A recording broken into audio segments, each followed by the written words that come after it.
El discípulo. Revista para la educación cristiana transformadora.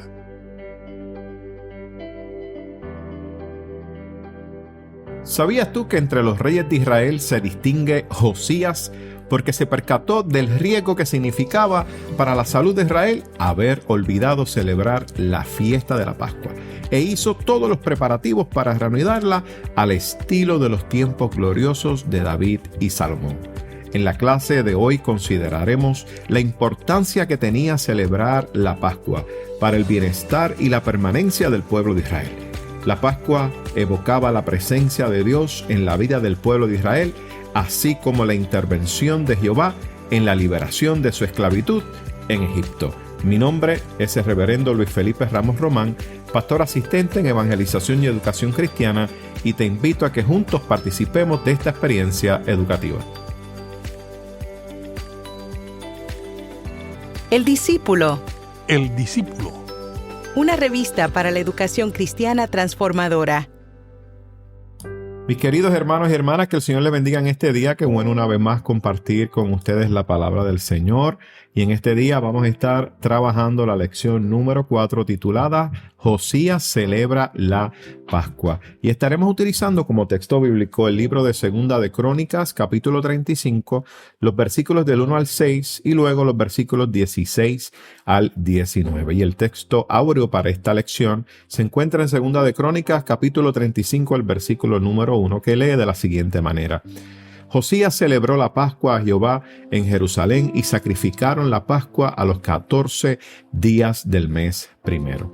Y los objetivos que tenemos para este día, buscamos que cada participante de esta clase pueda entender entre la Pascua judía y la Pascua cristiana hay una relación de continuidad y crecimiento de la revelación de Dios. De igual manera, no celebrar prácticas y disciplinas de la fe fundadas en la palabra de Dios empobrece la vida espiritual de los cristianos. Y la práctica fiel de los eventos fundados en la palabra de Dios enriquece la fe y mantiene la comunión y el servicio de los creyentes en la obra de Dios. Y el vocabulario para este día es Pascua y significa paso o salto. Y se refiere a aquel ángel de la 10ª plaga que contra Faraón, que vino para dar muerte al primogénito de cada familia en Egipto. Y debía pasar por alto aquellas casas que estaban marcadas con la sangre del Cordero Pascual, porque esa marca indicaba que en ese lugar vivía una familia israelita, cuyo primogénito no debía morir, como tenían que morir los primogénitos nacidos en las familias egipcias. ¿Y qué les parece, mis amados hermanos, si buscamos en nuestras Biblias Segunda de Crónicas, capítulos 35, versículos del 1 al 6 y los versículos 16 al 19? Y vamos a estar dando lectura a la versión impresa en nuestra revista El Discípulo, la Reina Valera revisada. Y la leemos en el nombre del Padre, del Hijo y del Espíritu Santo. Amén. Josías celebró la Pascua a Jehová en Jerusalén y sacrificaron la Pascua a los 14 días del mes primero. Puso también a los sacerdotes en sus oficios y los confirmó en el ministerio de la casa de Jehová. Dijo además a los levitas que enseñaban a todo Israel y que estaban dedicados a Jehová: poned el arca santa en la casa que edificó Salomón, hijo de David, rey de Israel, para que no la carguéis más sobre los hombros. Servid ahora a Jehová, vuestro Dios, y a su pueblo Israel. Preparaos según las familias de vuestros padres por vuestros turnos, como la ordenaron David, rey de Israel, y Salomón, su hijo. Estad en el santuario según la distribución de las familias de vuestros hermanos, los hijos del pueblo, y según la distribución de la familia de los levitas.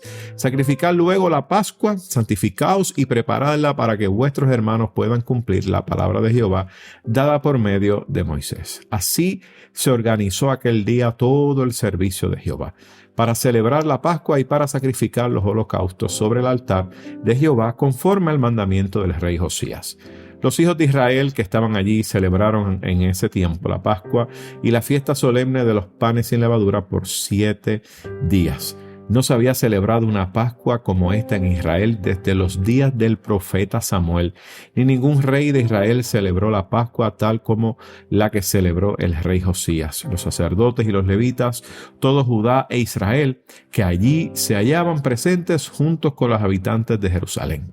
Esta Pascua fue celebrada en el año 18 del rey Josías. ¿Y qué les parece si tenemos una palabra de oración? Buen Dios y Padre nuestro, te alabamos y te bendecimos en este día y te pedimos, Señor, oh Dios, que a través de esta lección hables a nuestra vida y a nuestro corazón, que te glorifiques de manera poderosa y que cada uno de nuestros hermanos y hermanas puedan ser, oh Dios mío, edificados con esta palabra. Te lo pedimos todo en el nombre de tu Hijo amado Jesucristo. Amén, amén y amén. Bueno, mis amados hermanos, nos encontramos aquí en el libro de Crónicas, donde nos está hablando acerca de la historia de Josías y cómo este rey instauró nuevamente el culto a Jehová y comenzó una reforma religiosa, miren, completa a través de todo Israel. Cabe distinguir que el rey Josías fue un rey que buscó siempre agradar al Señor y comenzó restaurando lo que era el templo. La realidad es que cuando usted va al texto bíblico se da cuenta de que el templo fue profanado por completo. Comenzaron a levantar dioses en el altar a Jehová, comenzaron a levantar culto, a hacer sacrificio, miren, una serie de cosas que no daban gloria ni honra al Señor, y todo esto estaba ocurriendo en el templo. Otra cosa que había sucedido es que ciertamente los que servían en el templo, los sacerdotes, se habían ido. Realmente habían salido y entonces tuvo que Josías comenzar a reinstalar a todos estos sacerdotes y reinstalar el servicio a Jehová en el templo y también en la comunidad. Pero a manera de introducción es importante que podamos nosotros, a través de la clase que estamos presentando, podamos trabajar, mis amados hermanos, la importancia que tenía la celebración de la Pascua. Esto tenía, mis amados hermanos, un lugar importante en la cultura judía, porque hablaba acerca de cómo el pueblo de Israel hacía, ¿verdad?, memoria o evocaba, ¿verdad?, esa presencia de Dios en la vida de ellos, específicamente en un momento muy particular, y fue en la intervención de Dios cuando el pueblo estuvo cautivo en Egipto. La Pascua obviamente hace una referencia directa a ese momento donde el pueblo fue liberado de la esclavitud, y se da cuando entonces el ángel que envía a Jehová a buscar a los primogénitos, a dar muerte a los primogénitos, comenzó el pueblo entonces a seguir la instrucción de Jehová, que para evitar de que el ángel pasara y entrara a llevarse la vida, ¿verdad?, de ese primogénito, había que celebrar una comida. Así que había que tener un cordero pascual, se sacrificaba, se tenía que consumir toda la carne, todo el alimento que podía dar ese animal tenía que consumirse, y de hecho se exhortaba a que las familias pequeñas se unieran en un solo hogar y que pudieran participar de esa celebración, de esa comida, y que luego que con la sangre vertida de ese cordero pudieran pintar o marcar, mejor decir, en el dintel de la puerta, para que cuando pasara el ángel a reclamar la vida de los primogénitos, pudiera entonces encontrarse con la sangre del cordero, y eso hacía que ese ángel pasara o brincara a la próxima casa. De hecho, de ahí es que surge obviamente la palabra de Pascua, que significa eso, ¿verdad?, pasar, o significa salto, ¿no? Es lo que nos trae la lección. Ahora bien, vamos a ir al texto bíblico, que pienso que nos presenta una serie de notas muy importantes para nosotros en el día de hoy. Algo que nosotros tenemos que cuidar como pueblo de Jehová es no olvidar quién es el Dios a cual nosotros servimos.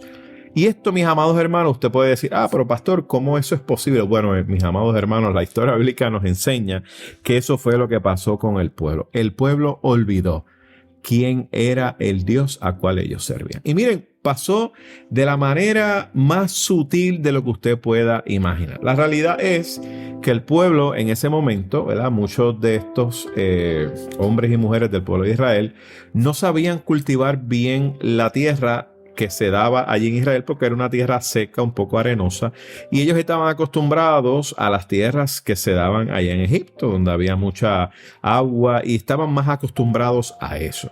Así que ellos vieron, ¿verdad?, que estos otros pueblos que estaban alrededor de ellos cultivaban muy bien la tierra, y ellos entendían que eso se debía a los dioses que las acompañaban.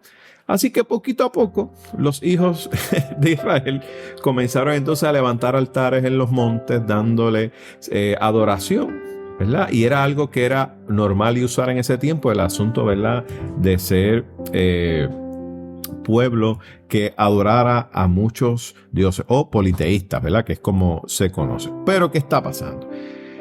Esto llevó al pueblo a una decadencia, a tal punto que el pueblo comenzó a olvidar quiénes eran. En otras palabras, comenzaron a perder identidad. Y eso, mis amados hermanos, es muy importante que nosotros los podamos reseñar en el día de hoy. Ciertamente tenemos que estar muy atentos y muy pendientes, que a veces se cuelan algunos comportamientos dentro de la iglesia que están centrados más en el materialismo y en otra cosa, que lo que hace es que nos va alejando, mis amados hermanos, de lo que es la centralidad de lo que es el culto a nuestro Dios. Pero de eso vamos a estar hablando un poco más adelante.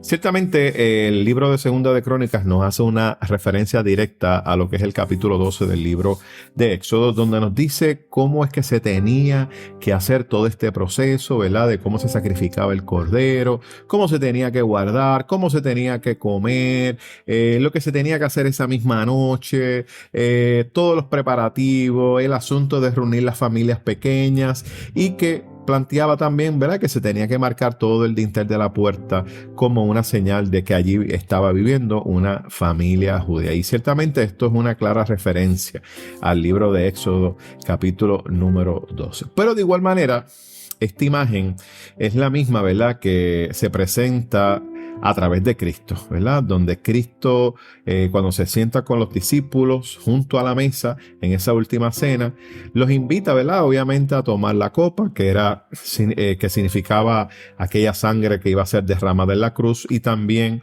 obviamente, como lo fue el Cordero Pascual de Dios, que murió por cada uno de nosotros y murió para salvarnos del pecado y de la muerte. Ahora bien, el versículo número 2 nos presenta una realidad que se estaba dando, y era que el pueblo había caído en una decadencia. Miren al punto que llegó el pueblo, al punto de que los sacerdotes, escuchen esto, dice, tuvieron que ser, mis amados hermanos, nuevamente reinstalados. En otras palabras, los sacerdotes habían prácticamente olvidado sus oficios, se habían ido o abandonaron ese tipo de labor, porque obviamente en el templo comenzaron a instaurarse otro tipo de práctica. Así que una de las primeras cosas que comienza a hacer el rey Josías es que comienza a restaurar todo eso. Y no solamente eso, es que cada acción del rey Josías tenía un objetivo. Y una de las cosas que quería hacer el rey Josías era restaurar esa fe de Israel en Jehová. Y hacerlo de tal manera que ellos no olvidaran de dónde Dios los había sacado y que servían a un Dios vivo, un Dios de poder.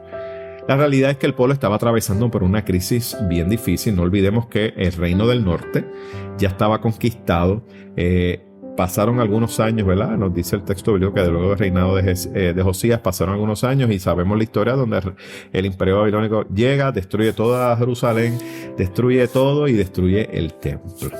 Ahora bien, para Josías era importante que, a pesar de que eso era como crónica de una muerte anunciada, el pueblo no abandonara su fe, y menos cercano, ¿verdad?, a un peligro que estaba ahí latente, que eran estos imperios que estaban alrededor y que estaban amenazando con destruir lo que era el pueblo de Israel completo. Así que para Josías era importante que el pueblo no olvidara. Así que la función de Josías, mis amados hermanos, fue bien importante porque fue prácticamente ese último empuje, si lo queremos decir así, de fe para el pueblo, para la crisis que iban a enfrentar luego con el imperio babilónico, que ciertamente la historia nos muestra que llegó más tarde, años después, y destruyó todo. Ahora bien, seguimos hablando acerca, ¿verdad?, de ese abandono que había en el pueblo acerca de la fe en Jehová. Y el texto bíblico nos enseña que mientras se estaba restaurando todo, comenzaron a reparar el templo. Porque el templo estaba desgastado, estaba destruido y comenzaron a repararlo. Y en medio de esos trabajos de reconstrucción y de reparación, en medio de eso encontraron un libro. Y ese libro que encontraron, mis amados hermanos, no fue otra cosa que la ley de Jehová. Esa ley que fue dada a Moisés, ¿verdad? Y que ciertamente estuvo allí abandonada. Así que la ley de Jehová que estaba allí fue abandonada, se habían olvidado de ella y estuvo allí por largo tiempo. Así que cuando el rey Josías oye lo que estaba escrito, aquellas palabras de la ley, mientras se estaba reparando el templo, dice el texto bíblico que arrancó sus vestidos en señal de duelo y ordenó. Dice el texto, y dice de la siguiente manera en el 2 de Crónicas 34, versículo 21, «Id y consultad a Jehová por mí y por el resto de Israel y de Judá acerca de las palabras del libro que se ha hallado. Porque grande es la ira de Jehová que ha caído sobre nosotros por cuanto nuestros padres no han guardado la palabra de Jehová, haciendo conforme a todo lo que está escrito en este libro». Así que vemos entonces que este rey se humilla ante el Señor y ciertamente inicia un compromiso de este líder para de alguna u otra manera mantener viva la ley que fue dada por Jehová a Moisés al pueblo. Y que ciertamente esas prácticas y esas disciplinas que estaban ahí, lo que buscaban era que el pueblo mantuviera su fe. Buscaban que hubiera una existencia de esa fe dentro del pueblo de Jehová. Y esto era, ¿verdad?, uno de los objetivos que entonces vemos que Josías inicia en medio de este proceso completo de restauración del templo, una reinstalación del culto a Jehová y todas estas políticas que está levantando Josías en favor, ¿verdad?, de instaurar el culto a Jehová. Otra de las cosas que vemos que hace en medio de este proceso, ¿verdad?, es de que el arca, que no se sabía dónde estaba, aparentemente iba corriendo por lugar en lugar, dice que mandó a poner el arca nuevamente en el templo. Sí, el arca, donde se supone que adentro tenía las tablas de la ley y todo lo significativo al pueblo de Israel, estaba por ahí, no estaba en el lugar donde tenía que estar. Y no olvidemos que el arca de Jehová tenía un significado y era que la presencia misma de Dios estaba allí. Así que si el arca no estaba en el templo, significaba que Dios no estaba en el templo. Así que Josías procura entonces de que llegue esa arca allí al templo, porque eso le daba una estabilidad y le daba ciertamente una seguridad, ¿verdad?, al pueblo, de que, oye, Dios está ahí. Y ciertamente eso era el símbolo que quería Josías plantear al pueblo. Y eso, mis amados hermanos, ayudaba grandemente a este momento importante que tenía el rey Josías en sus manos. Otras cosas que hizo es que mandó a preparar las familias, ¿verdad? Como correspondía en sus turnos, como estaba escrito según David y Salomón posteriormente. Y era bien importante para que las familias se organizaran de manera que todas las familias pudieran celebrar esta actividad, esta celebración, esta fiesta. Así que vemos también que esta organización caía sobre los hombros de los levitas. Así que los levitas tuvieron esta oportunidad también de participar en la organización. Así que imagínense este evento, que fue un evento que ciertamente dice que no se celebraba desde los tiempos de allá de Samuel, cuando estaba David en ese tiempo. Así que esta Pascua tenía prácticamente tenía un significado grande, porque se estaba trayendo a la memoria esos tiempos donde la centralidad se encontraba del pueblo en la celebración, el culto a Jehová. Ahora bien, Una de las cosas que quería Josías no es simplemente celebrar por celebrar, sino que el pueblo pudiera conocer y no olvidar lo que Jehová hizo por ellos. Y era necesario que a través de la Pascua se hiciera memoria de ese momento de liberación de la esclavitud del pueblo en manos de Egipto. Y para Josías era muy importante que el pueblo no olvidara que fue Jehová quien los liberó y fue quien los sacó.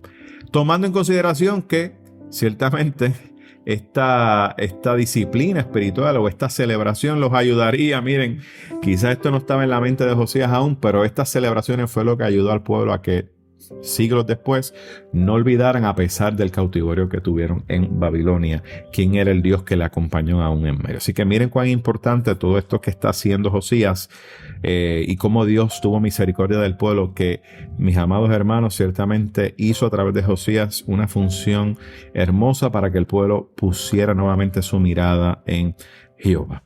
Y la realidad es que el texto nos dice que Josías pudo organizar a todo el pueblo, reunir a aquellos que estaban, miren, regados por toda aquella región, y comenzó aquella hermosa fiesta que se dio en Israel. Y ciertamente se dio de manera que todo el pueblo pudo hacer memoria de lo que significaba. Ahora bien, cuando nosotros leemos esta lección, nos damos cuenta que de la misma manera que Israel pasó por una decadencia debido a que no estaban celebrando esta fiesta de la Pascua porque estaban olvidando eso y a quien debían darle gloria y honra, nosotros como iglesia también podemos caer en unas decadencias. Y es importante, ¿verdad?, que nosotros estemos muy, muy, muy pendientes a que nosotros no caigamos en esta misma situación. Como les comenté en el principio, uno de los grandes retos que tenía el pueblo era que cuando llegaran a esta región no estaban acostumbrados a sembrar de la manera que sembraba las poblaciones cercanas. Así que quizá ellos, al ver que los pueblos que estaban cerca de ellos tenían buenas cosechas, ellos entendían que si ellos le daban adoración y culto a esos dioses que ellos adoraban, ellos iban también a beneficiarse de eso. Así que aquí vemos una relación directa acerca de lo que es el materialismo. No es que neguemos que hay una necesidad importante acerca de los alimentos. No. Es que estamos hablando que, mis amados hermanos, había un interés ciertamente excesivo de los judíos por adquirir unos bienes materiales, que ciertamente los llevó a que tuvieran un enfriamiento de su fe en Jehová. Así que comenzaron a olvidar toda la celebración de la Pascua y muchas otras cosas. Los dioses cananeos, ¿verdad?, que eran los pueblos que estaban alrededor, se conocían como los dioses de la fertilidad. Así que los israelitas pensaban pues que no había ningún problema porque era normal el politeísmo en aquel tiempo. Lo que pasa es, mis amados hermanos, que quizá para ellos no había problema, pero para Jehová había gran problema, porque el pueblo de Jehová, o sea, los judíos, eran pueblo de Dios, y Dios es un Dios celoso. Así que los judíos tenían un gran problema, porque el Dios que era verdadero, que es el Dios verdadero, le estaba pidiendo a ellos una adoración verdadera y una adoración exclusiva, porque nuestro Dios no comparte su gloria con nadie. Y ahí es que vemos entonces cómo Jehová, a través de todo este proceso, va creando nuevamente, ¿verdad?, esta experiencia en el pueblo para que el pueblo volviera su mirada al Dios Todopoderoso y dejaron a un lado esos dioses que a veces, mis amados hermanos, se convierten en nuestra principal adoración. Y me hace preguntar, ¿verdad?, ¿cuáles son a veces esos dioses que nosotros anteponemos ante Jehová? Pienso que una de las cosas que tenemos que luchar mucho en nuestro tiempo, y nos presenta así la clase, es el asunto de la autocomplacencia. Y vemos, ¿verdad?, que de alguna otra manera eso nos lleva por un camino de destrucción. Y es lo que estamos viendo. Hoy en día vemos que las personas siempre piensan en ellos solamente, no piensan en los demás. Y a veces piensan que Dios trabaja así, que Dios es un Dios para complacerles. Y la realidad es que Dios no es un Dios de complacencia. Dios es un Dios que demanda adoración a Él, demanda obediencia y demanda sacrificio de cada uno de nosotros. Sí, porque se convierte en un sacrificio el negar nuestro yo y dejar a un lado, ¿verdad?, todo aquello que quizá eleva nuestro ego. Porque miren qué problema tenemos día a día con el ego. Y hoy en día donde se le da tanta y tanta importancia, sí a las redes sociales, que sí a los likes, se le da tanta importancia a lo que son, ¿verdad?, a lo que la gente piense de uno. Miren, mis amados hermanos, eso es muy peligroso, porque eso es alimento puro para el ego. Y eso, mis amados hermanos, nos lleva a vivir una vida materialista. Y eso, mis amados hermanos, es peligroso. Porque nuestro Dios no es un Dios de complacencia. Es un Dios que demanda obediencia. Me encanta mucho esto porque nuestro querido y compañero el reverendo Juan Figueroa Umpierres, que ha preparado estas lecciones, nos presenta esto de una manera hermosa y quiero compartir este párrafo que se encuentra en nuestras clases, que creo que es excelente para que nos sirva de cierre en este tiempo. Dice el reverendo Juan Figueroa Umpierres de la siguiente manera: lo terrible de la situación es que según crece la idolatría, va decreciendo la fe y aumentando el materialismo, la desmoralización, la criminalidad, la violencia familiar y las crisis de salud física, emocional y mental del pueblo. Por eso, hoy no hay misión que sea más urgente y necesaria para nuestro pueblo que una iglesia que pueda llevar a la gente a la mesa del Señor Jesús, porque es en la restauración de la Pascua cristiana, de la cual Cristo es el Cordero de Dios, donde se da el triunfo de la fe, del amor y de la verdad, que salvan de la muerte y del pecado y recrean a nuestro pueblo como pueblo de Dios. Mis amados hermanos, creo que este párrafo encierra ciertamente la verdad que tenemos que nosotros como iglesia atender, y queremos en esta hermosa oportunidad cerrar esta experiencia con una palabra de oración, pidiéndole al Señor que sea Él quien nos ayude cada día a hacer su voluntad. Amado Dios y Padre nuestro, te damos gracias por cada hombre y mujer que has usado para nutrir nuestra fe. Y de igual manera, Señor, oh Dios mío, gracias porque hemos podido servir conforme a tu voluntad. Hoy, cuando el materialismo se levanta con un poder que amenaza con destruir la fe en ti, renueva nuestro amor por ti y por tu obra para que podamos permanecer fieles a tu amor y verdad. Te lo pedimos en el nombre de Jesús. Amén, amén y amén. Mis queridos hermanos, que el Señor les bendiga y les guarde, y esperamos estar con ustedes la próxima semana.